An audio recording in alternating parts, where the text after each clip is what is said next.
When Alexander the Great was born, his dad, Philip II of Macedon, I believe that was his name, went to some soothsayer, some oracle, and told and asked the oracle, "What's my son gonna be?" Something. The story goes something like this. I'm not sure. What's my son gonna be? And the oracle or soothsayer or whatever told him, "Your son is gonna be someone special. He's gonna have many people following after him, and all these different wonderful things. He's gonna conquer the unknown lands and the known lands." And he went on to do that. He conquered all the different areas around the world, around the east, for Greece.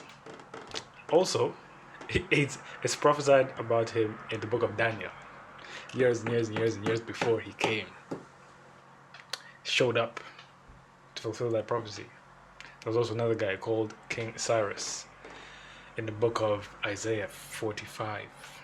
Isaiah prophesied years before him that there will be a man who will come and restore the fortunes of Zion, and will deliver Jerusalem out of Babylon, will call them out to build their land there, call them out of captivity. Also, there was another guy called Abraham.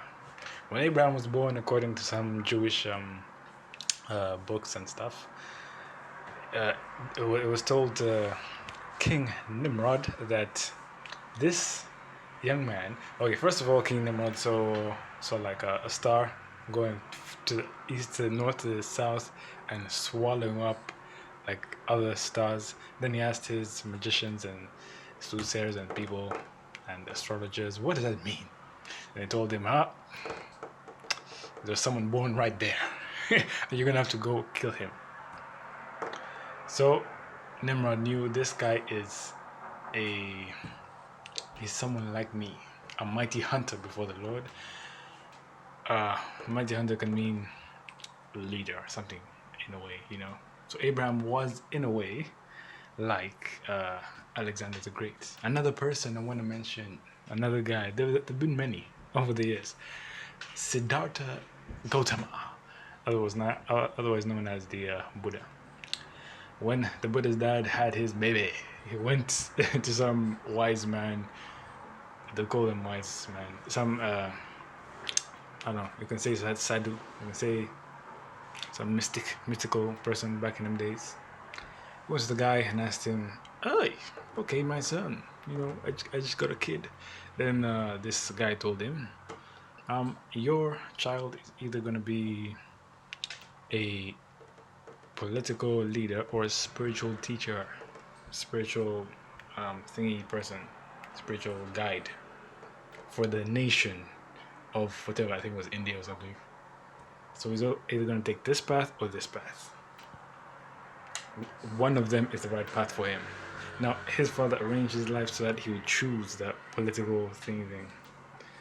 But there came a time in Siddhartha's life when he was around 29, and he said, No. What is all this? Okay, apparently he saw some guy dying on the side of the road, and he had never seen anyone dying. He had never seen his dad protect him from sickness, death, and all that, to guide him into into the pleasures of life. So at that point, he chose the spiritual guide part. Now that doesn't mean that the political side was wrong, because there were people like, say who,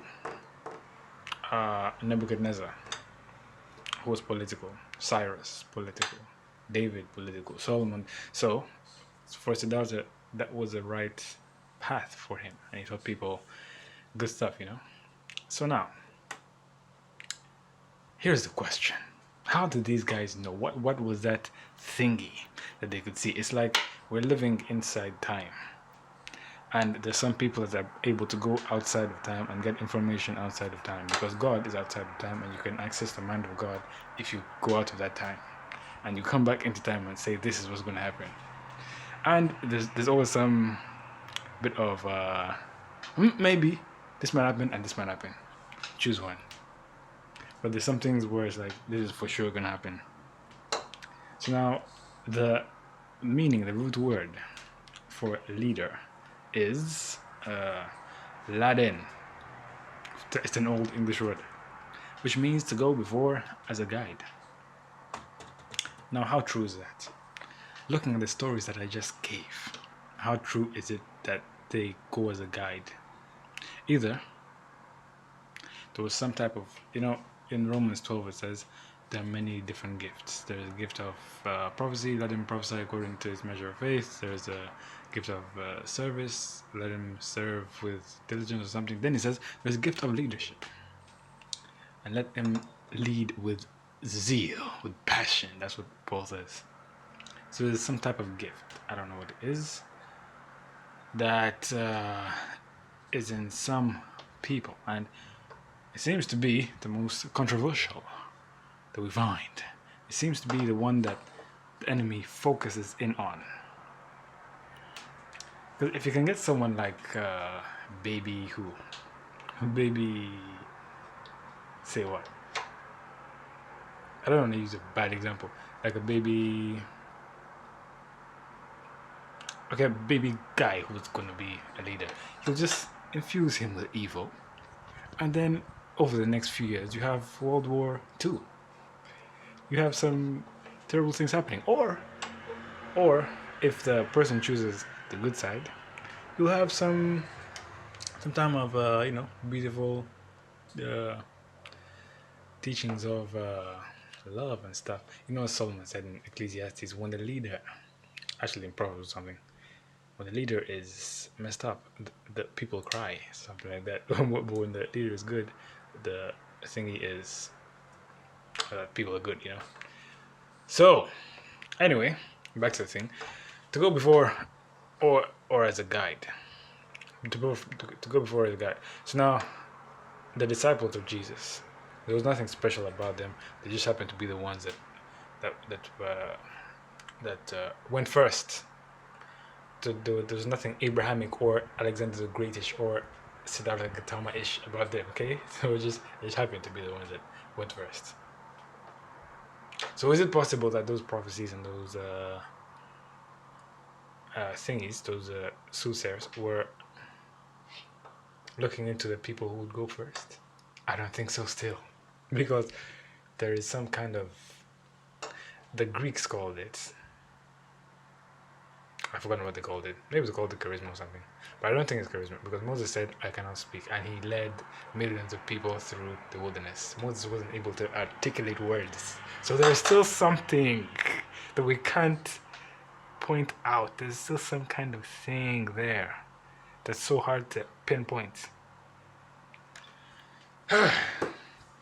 Anyway, so the disciples were simply the people that went first. So there's one side of leadership where it's the person that goes first. The David Livingstones, the people, the explorers. There's that type of leadership. I've been here. Let me show you how to go to this place. And even in dynamics of life, social dynamics, someone can have a lot of knowledge in, say, I don't know, a cereal box. Someone can have a lot of knowledge in politics. Someone can have a lot of knowledge in clothes, fashion. That person will lead us in the discussion of fashion. That person will lead us in the discussion of politics. That person will lead us in the discussion of such and such. So specialization. But there is also that place that I'm trying to pinpoint that seems to be, because Alexander the Great wasn't. He was just a war guy. He was taught war. He was taught philosophy. He was taught that he was around it. I don't know. Abraham wasn't around. Abraham could fight as well. Anyway, so now here's the main point of this video. What is God's leadership? The leadership of this world is he that you push people down and you say follow me. The leadership of heaven is you raise people up and you say this is the way to go. Lao Tzu said, my homeboy, I love this guy so much because he's so wise. If you want to lead the people, walk behind them. There's a parallel of that in the Bible that says you will hear a voice behind you saying go here and go there. Do you know what? You know who that is? It happens to be God, your leader, your creator, who is walking behind you. Now Satan walks in front of you and is like a tyrannical force that pushes down on you, and you join his armies and his camp. He'll bribe you. He'll say, oh, you want money, you want fame, you want da da da. He'll give you that. God will say, you wanna help, you wanna love that person. I can show you how to love them. So it brings you behind, and it shows you how to lead people from the back, so that you'll be as a Moses, lifting up your hands as the people fight.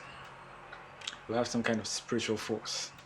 On the same side, on the devil's side, you have some kind of spiritual force pulling the people down into war, violence, hate, crime, and all that. So, I came to decide that leadership is some kind of spiritual force. That's not spiritual. You could say metaphysical. It's rather metaphysical, you could say. So, yeah. Also in the Bible says it's a father's pleasure to give you the kingdom. That means God doesn't want to. He's chilling. He's taking a back position. I don't think Satan is giving his kingdom to anyone. He said, I will exalt myself above the throne. So, lust for power. God has no desire for power. He has desire for you. So that is the leadership of the kingdom. Now that takes a lot of security in these times that we're coming into. You can't be insecure when the government of God comes along and you are chosen. And they say, I'm pointing to the charger, you're chosen to join his government in his kingdom. So learn how it is to go behind people and lead them to live their best lives. Thank you very much, and I'll see you in another video. Hope you enjoyed this. Bye.